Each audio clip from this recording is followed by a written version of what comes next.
कोल्हापूर जिल्ह्यातील क्रीडा क्षेत्राचा सर्वांगीण विकास साधण्यासाठी जिल्हा स्तरावर सर्व संबंधित यंत्रणांनी पुढाकार घ्यावा असे स्पष्ट निर्देश जिल्ह्याचे पालकमंत्री प्रकाश आंबेडकर यांनी दिलेत। जिल्ह्यातील खेळाडूंना दर्जेदार सुविधा मिळाव्यात यासाठी क्रीडा विकास आराखडा तयार करण्याचेही आदेश त्यांनी अधिकाऱ्यांना दिलेत।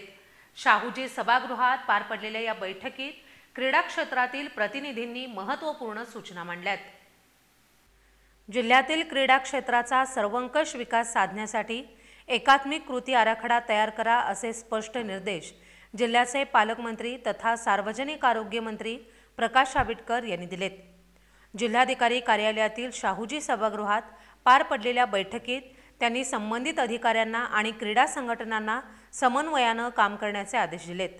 बैठकीला जिल्हाधिकारी अमोल येडगे, क्रीडा उपसंचालक सुहास पाटील, जिल्हा क्रीडा अधिकारी विद्या शिरस, क्रीडा प्रतिष्ठानचे अध्यक्ष बाळ पाटणकर तसंच विविध क्रीडा संघटनांचे प्रतिनिधी मोठ्या संख्येने उपस्थित होते।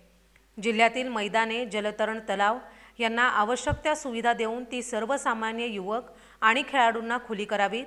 हॉकी स्टेडियम, गांधी मैदान, शिवाजी विद्यापीठ, सासने ग्राउंडसह प्रमुख मैदानं खेळाडूंना केंद्रबिंदू मानून विकसित करावीत अशा सूचना पालकमंत्री आंबेडकर यांनी केल्यात।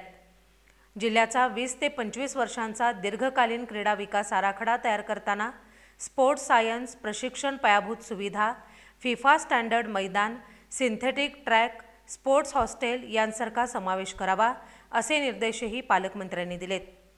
जिल्हाधिकारी अमोल येडगे यांनी CSR निधी, औद्योगिक प्रतिष्ठान यांच्याशी समन्वय करून निधी उभारणीचं नियोजन करण्याची ग्वाही दिली आहे।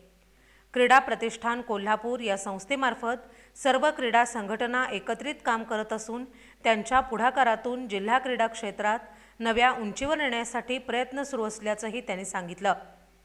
बैठकीला टेनिस, जलतरण, हॉकी, खो-खो, फेन्सिंग, जुदो, बुद्धिबळ, टेबल टेनिस, व्हॉलीबॉल, शूटिंग आदी खेळांचे प्रतिनिधी उपस्थित होते। यावेळी जिल्ह्यात विभागीय क्रीडा संकुलात प्रशिक्षण केंद्रे सुरू करण्याचा तसंच राष्ट्रीय पातळीवरील स्पर्धा घेण्याचा आराखडा साकारण्यावर भर देण्यात आलाय।